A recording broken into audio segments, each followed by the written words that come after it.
जय श्री कृष्णा, राधे राधे। आप सभी को धनतेरस की हार्दिक शुभकामनाएं। आज हम सुनेंगे धनतेरस की पौराणिक कथाएं।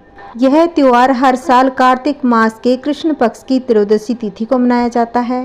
शास्त्रों के अनुसार इस तिथि के दिन समुद्र मंथन के दौरान भगवान धन्वंतरी हाथ में कलश लेकर प्रकट हुए थे। इसी वजह से इस दिन को धनतेरस के नाम से जाना जाता है। इस दिन लोग सोना, चांदी, बर्तन, वाहन खरीदना बेहद ही शुभ मानते हैं। इस दिन सभी घरों में देवी लक्ष्मी के साथ धन के देवता कुबेर और यम देवता और भगवान धन्वंतरी की पूजा और आराधना की जाती है। इस दिन इन कथाओं को भी अवश्य सुनना चाहिए। इन कथाओं को सुनने से माता लक्ष्मी की कृपा आप पर सदैव बनी रहेगी। तो आइए सुनते हैं सबसे पहले माता लक्ष्मी की कहानी। पौराणिक कथा के अनुसार एक समय भगवान विष्णु मृत्यु लोक में विचरण करने के लिए आ रहे थे। तब लक्ष्मी जी ने भी उनके साथ चलने का आग्रह किया। तब विष्णु जी ने कहा, मुझे कोई आपत्ति नहीं है, यदि मैं जो बात कहूँ तुम अगर वैसा ही मानो तो फिर चलो। तब माँ लक्ष्मी जी उनकी बात मान गई और भगवान विष्णु के साथ भूमंडल पर आ गई। कुछ देर बाद भगवान विष्णु ने कहा, मैं दक्षिण दिशा की ओर जा रहा हूँ, जब तक मैं ना आऊँ तुम यहीं पर ठहरना, उधर मत आना। विष्णु जी के जाने पर लक्ष्मी के मन में कौतूहल जाग उठा कि आखिर दक्षिण दिशा में ऐसा क्या रहस्य है जो मुझे मना किया गया है। और भगवान स्वयं चले गए। लक्ष्मी जी से रहा न गया और जैसे ही भगवान विष्णु आगे बढ़े, लक्ष्मी जी पीछे पीछे चल पड़ी। कुछ ही आगे जाने पर उन्हें सरसों का एक खेत दिखाई दिया जिसमें खूब फूल लगे हुए थे। सरसों की शोभा देखकर वह मंत्रमुग्ध हो गई और फूल तोड़कर अपना श्रृंगार करने के बाद आगे बढ़ी।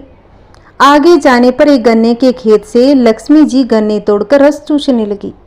उसी क्षण विष्णु जी आ गए और यह देखकर लक्ष्मी जी पर नाराज होकर उन्हें श्राप दिया कि मैंने तुम्हें उधर आने से मना किया था, पर तुम न मानी और किसान की चोरी का अपराध कर बैठी। अब तुम इस अपराध के जुर्म में इस किसान की 12 वर्ष तक सेवा करो। ऐसा कहकर भगवान विष्णु उन्हें छोड़कर क्षीर सागर चले गए। अब माता लक्ष्मी एक गरीब औरत का भेष बनाकर उस गरीब किसान के घर गई और कहा कि मुझे कुछ काम की जरूरत है और मैं कई दिन से भूखी हूँ, मुझे काम पर रख लो। अब किसान ने लक्ष्मी जी को काम पर रख लिया। एक दिन लक्ष्मी ने उस किसान की पत्नी से कहा कि तुम स्नान कर पहले मेरी बनाई गई इस देवी लक्ष्मी का पूजन करो, फिर रसोई बनाना, तब तुम जो मांगोगी मिलेगा। किसान की पत्नी ने ऐसा ही किया। पूजा के प्रभाव और लक्ष्मी की कृपा से किसान का घर दूसरे ही दिन से अन्न, धन, रतन, स्वर्ण आदि से भर गया। लक्ष्मी ने किसान को धन धान्य से पूर्ण कर दिया। किसान के 12 वर्ष बड़े आनंद से कट गए। फिर 12 साल के बाद लक्ष्मी जी जाने के लिए तैयार हुई। विष्णु जी लक्ष्मी जी को लेने आए तो किसान ने उन्हें भेजने से इनकार कर दिया। तब भगवान विष्णु ने कहा, इन्हें कौन जाने देता है, यह तो चंचला है, एक जगह नहीं ठहरती, इनको बड़े बड़े भी नहीं रोक सकते। इनको मेरा श्राप था, इसलिए 12 वर्ष से तुम्हारी सेवा कर रही थी। तुम्हारी 12 वर्ष सेवा का समय पूरा हो गया है। किसान हठ पूर्वक बोला, नहीं, अब मैं लक्ष्मी जी को नहीं जाने देता।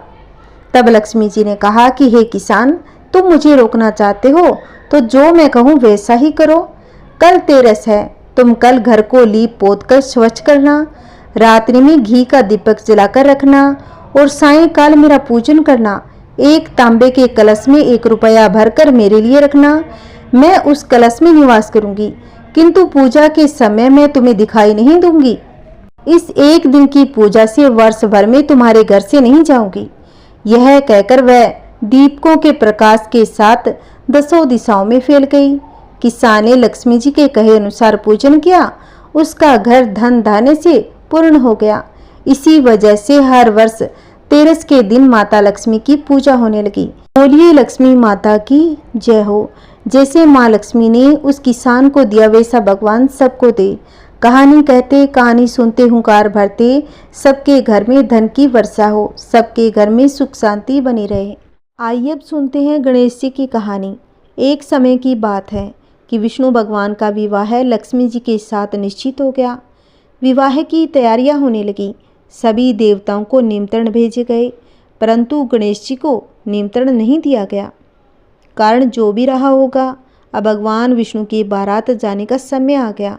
सभी देवता अपनी पत्नियों के साथ विवाह समारोह में आए। उन सब ने देखा कि गणेश जी कहीं दिखाई नहीं दे रहे थे। तब वे आपस में चर्चा करने लगे, क्या गणेश जी को नहीं न्योता या स्वयं गणेश जी नहीं आए? तो सभी को इस बात का आश्चर्य होने लगा। तभी सबने विचार किया कि विष्णु भगवान से ही इसका कारण पूछ लिया जाए। विष्णु भगवान से पूछने पर उन्होंने कहा कि हमने गणेश जी के पिता भोलेनाथ महादेव को न्योता भेजा है। यदि गणेश जी अपने पिता के साथ आना चाहते हो तो आ जाते, अलग से न्योता देने की कोई आवश्यकता भी नहीं थी।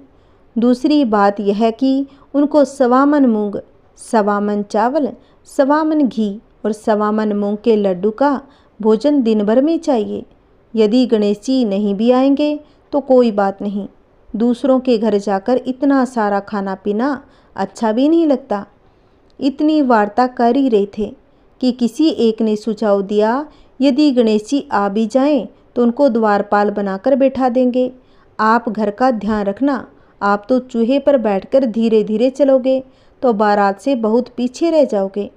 यह सुझाव भी सबको पसंद आ गया तो विष्णु भगवान ने भी अपनी सहमति दे दी। होना क्या था, अब इतने में गणेश जी वहाँ पर आ पहुँचे और उन्हें समझा बुझाकर घर की रखवाली करने बैठा दिया। बारात चल दी। तब नारद जी ने देखा कि गणेश जी तो दरवाजे पर ही बैठे हुए हैं। तो वे गणेश जी के पास गए और रुकने का कारण पूछने लगे। गणेश जी कहने लगे कि विष्णु भगवान ने मेरा बहुत अपमान किया है। नारद जी ने कहा कि आप अपनी मूषक सेना को आगे भेज दें तो वह रास्ता खोद देगी, जिससे उनके वाहन धरती में धंस जाएंगे। तब आपको सम्मानपूर्वक बुलाना ही पड़ेगा। अब तो गणेश जी ने अपनी मूषक सेना जल्दी से आगे भेज दी और सेना ने जमीन पोली कर दी। जब बारात वहाँ से निकली तो रथों के पहिए धरती में धंस गए। लाख कोशिश करे परंतु पहिए नहीं निकले। सभी ने अपने अपने उपाय किए परंतु पहिए तो नहीं निकले, बल्कि जगह जगह से टूट गए। किसी को भी समझ नहीं आ रहा था कि अब क्या किया जाए। तब तो नारद जी ने कहा, आप लोगों ने गणेश जी का अपमान करके अच्छा नहीं किया। यदि उन्हें मनाकर लाया जाए तो आपका कार्य सिद्ध हो सकता है और यह संकट भी टल सकता है। शंकर भगवान ने अपने दूत नंदी को भेजा और वे गणेश जी को लेकर आए। गणेश जी का आदर सम्मान के साथ पूजन किया। तब कहीं रथ के पहिए निकले। अब रथ के पहिए निकल तो गए थे परंतु वे टूट फूट गए। अब उन्हें सुधारे कौन? पास ही के खेत में खाती काम कर रहा था, उसे बुलाया गया। खाती अपना कार्य करने से पहले श्री गणेशाय नमः कहकर गणेश जी की वंदना मन ही मन करने लगा। देखते ही देखते खाती ने सभी पहियों को ठीक कर दिया। तब खाती कहने लगा कि हे देवताओं, आपने सबसे पहले गणेश जी को नहीं मनाया होगा, न ही उनकी पूजन की होगी, इसीलिए तो आपके साथ ये संकट आया है। हम तो मूर्ख अज्ञानी हैं, फिर भी पहले गणेश जी को पूजते हैं, उनका ध्यान करते हैं। आप लोग तो देवतागण हैं, फिर भी आप गणेश जी को कैसे भूल गए? अब आप लोग भगवान श्री गणेश जी की जय जयकार बोलते जाएं तो आपके सब काम बन जाएंगे और कोई संकट भी नहीं आएगा। ऐसा कहते हुए बारात वहाँ से चल दी। विष्णु भगवान का लक्ष्मी जी के साथ विवाह संपन्न करा के सभी सकुशल घर लौट आए। हे गणेश जी महाराज, जैसे आपने विष्णु भगवान के कार्य को सिद्ध किया वैसे सभी के कार्य सिद्ध करना। कहानी कहते कहानी सुनते हुंकार भरते सबके घर में सुख शांति। एक बार यमराज ने अपने दूतों से प्रश्न किया, क्या प्राणियों के प्राण हरते समय तुम्हें किसी पर दया भी नहीं आती? यमदूत संकोच में पड़कर बोले, नहीं महाराज, हम तो आपकी आज्ञा का पालन करते हैं, हमें दया भाव से क्या प्रयोजन। यमराज ने सोचा कि शायद ये संकोचवश ऐसा कह रहा हो। उन्हें निर्भय करते हुए बोले, संकोच मत करो, यदि कभी कहीं तुम्हारा मन पसीजा हो तो निडर होकर कहो। तब यमदूतों ने डरते डरते बताया कि सचमुच एक ऐसी घटना घटी थी महाराज, जब हमारा हृदय कांप उठा था। ऐसी क्या घटना घटी थी? उत्सुकतावश यमराज ने पूछा। दूतों ने कहा, महाराज, हंस नाम का राजा एक दिन शिकार के लिए गया। वह जंगल में अपने साथियों से बिछड़कर भटक गया और दूसरे राज्य की सीमा में चल गया। फिर वहाँ के राजा हेम ने राजा हंस का बड़ा अत्याचार किया। उसी दिन राजा हेमा की पत्नी ने एक पुत्र को जन्म दिया था। ज्योतिषियों ने नक्षत्र गणना करके बताया कि यह बालक विवाह के 4 दिन बाद मर जाएगा। राजा के आदेश से उस बालक को यमुना के तट पर एक गुहा में ब्रह्मचारी के रूप में रखा गया। उस तक स्त्रियों की छाया भी न पहुँचे, किंतु विधि का विधान तो अडिग होता है। समय बीतता गया। संयोग से एक दिन राजा हंस की युवा बेटी यमुना के तट पर निकल गई। उसने उस ब्रह्मचारी बालक से गंधर्व विवाह कर लिया। 4था दिन आया और राजकुंवर मृत्यु को प्राप्त हो गया। नव परिणीता का करुण विलाप सुनकर हमारा हृदय कांप गया। ऐसी सुंदर जोड़ी हमने कभी नहीं देखी थी।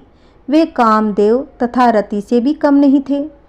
उस युवक को कालग्रस्त करते समय हमारे भी अश्रु नहीं थम रहे थे। यमराज ने गर्वित होकर कहा, क्या किया जाए? विधि के विधान की मर्यादा हेतु हमें ऐसा अप्रिय कार्य करना पड़ा। महाराज, एकाएक एक दूत ने पूछा, क्या अकाल मृत्यु से बचने का कोई उपाय नहीं है? यमराज ने अकाल मृत्यु से बचने का उपाय बताते हुए कहा, धनतेरस के पूजन एवं दीपदान को विधि पूर्वक करने से अकाल मृत्यु से छुटकारा मिलता है। जिस घर में यह पूजन होता है वहाँ अकाल मृत्यु का भय पास भी नहीं भटकता। इसी घटना से धनतेरस के दिन धन्वंतरी पूजन सहित दीपदान की प्रथा का प्रचलन शुरू हो गया। आइए धनतेरस की एक और कहानी सुनते हैं। पौराणिक मान्यता के अनुसार ऐसा भी कहा जाता है कि कुबेर देव भगवान शिव के भक्त थे। शिव जी के आशीर्वाद और कृपा से ही उन्हें धनपति की पदवी प्राप्त हुई थी। यही कारण है कि उन्हें धन का राजा कहा जाता है।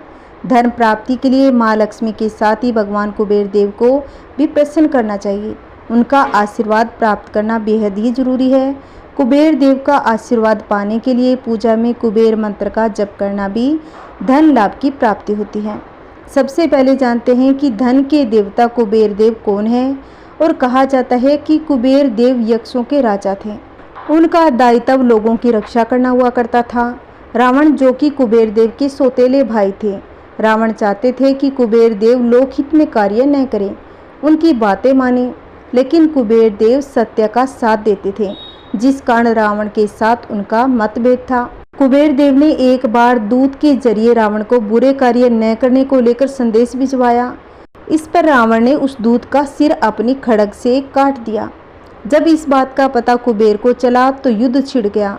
कुबेर के यक्ष अपने बल से लड़ रहे थे और जबकि रावण की राक्षसी सेना ने क्रूरता का सहारा लिया, इसलिए जीत रावण की हुई। इसके बाद रावण ने कुबेर से पुष्पक विमान छीन लिया। कुबेर देव हिमालय चले गए और शिवजी की आराधना में लीन हो गए। कुबेर की भक्ति और तप से प्रसन्न होकर शिवजी ने उन्हें धनपति की पदवी दी। पौराणिक कथा के अनुसार पूर्व जन्म में कुबेर चोर थे और मंदिरों के धन संपदा चुराया करते थे। एक बार चोरी करने के लिए कुबेर शिवजी के मंदिर पहुंचे। मंदिर में अंधेरा था और कुछ भी साफ नजर नहीं आ रहा था। उन्होंने मंदिर में धन संपदा को देखने के लिए एक दीप जलाया, लेकिन तेज हवा होने के कारण दीपक बुझ गया। कुबेर दीपक जलाते गए और तेज हवा के कारण दीपक बुझता गया। ऐसा कई बार हुआ। धार्मिक मान्यता के अनुसार रात्रि के समय भगवान शिव के समक्ष दीपक जलाने से शिव जी की कृपा प्राप्त होती है, लेकिन कुबेर इस बात से अनजान थे और धन चुराने की लालसा में बार बार दीपक जला रहे थे। कुबेर के दीप जलाने की इस लगन को देख भगवान शिव प्रसन्न हुए और अगले जन्म में कुबेर को देवताओं का कोष अध्यक्ष नियुक्त का आशीर्वाद दे दिया। इस घटना के बाद से ही कुबेर भगवान शिव के परम भक्त और सेवक के साथ ही धन के स्वामी बन गए। कहते हैं कि पूर्व जन्म में कुबेर भगवान गुणनिधि नामक वेदज्ञ ब्राह्मण थे। इन्हें शास्त्रों का पूरा ज्ञान नहीं था। गुणनिधि प्रतिदिन वेद वदन, पितृ पूजा और अतिथि सेवा नियमित रूप से करते थे। साथ ही गुणनिधि स्वामी प्राणियों के प्रति दया, सेवा और मित्रता का भाव भी रखते थे। गुणनिधि बड़े ही धर्मात्मा थे।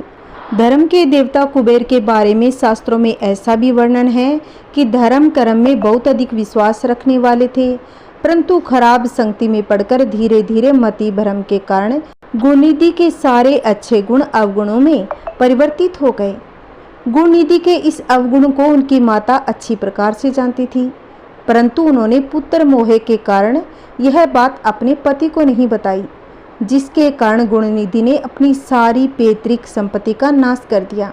एक दिन किसी प्रकार गुणनिधि के पिता को उनके दुष्कर्मों का पता चला।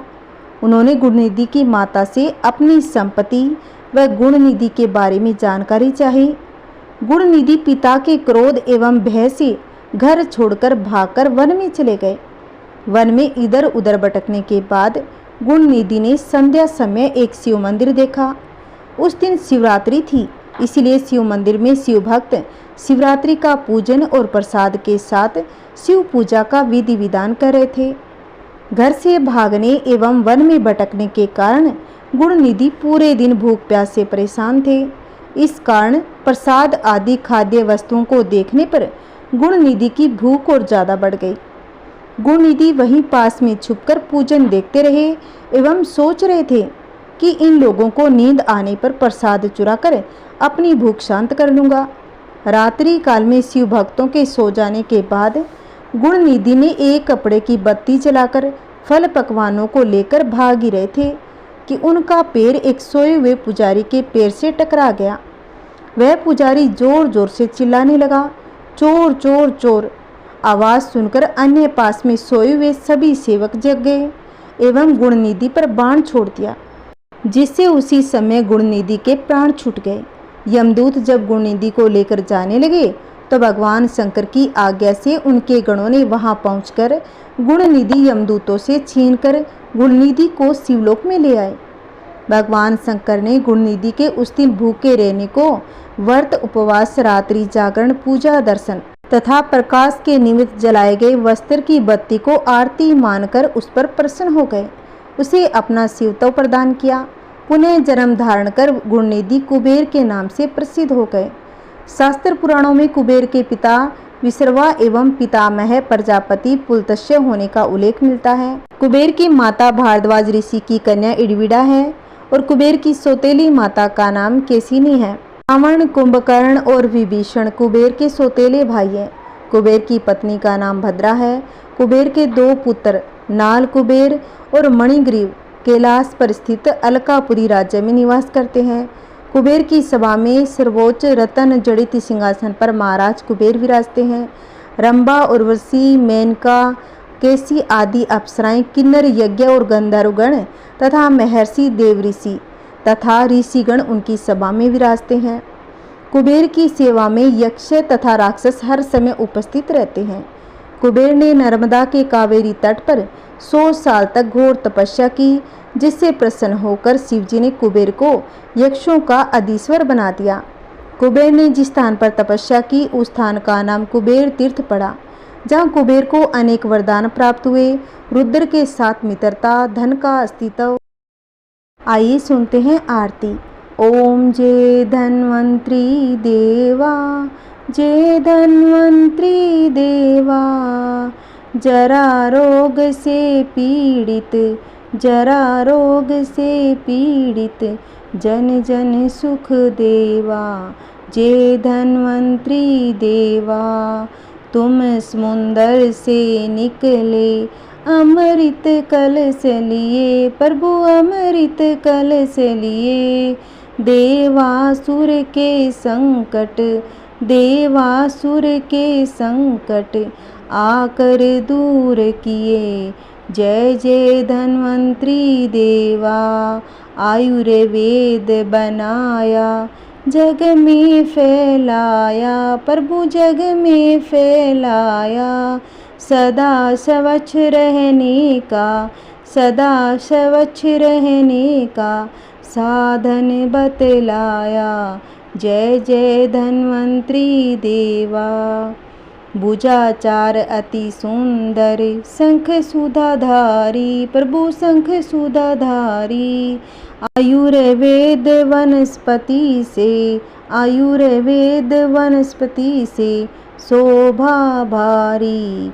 जय जय धन्वंतरी देवा, तुमको जो नित ध्यावे, रोग नहीं आवे, प्रभु रोग नहीं आवे।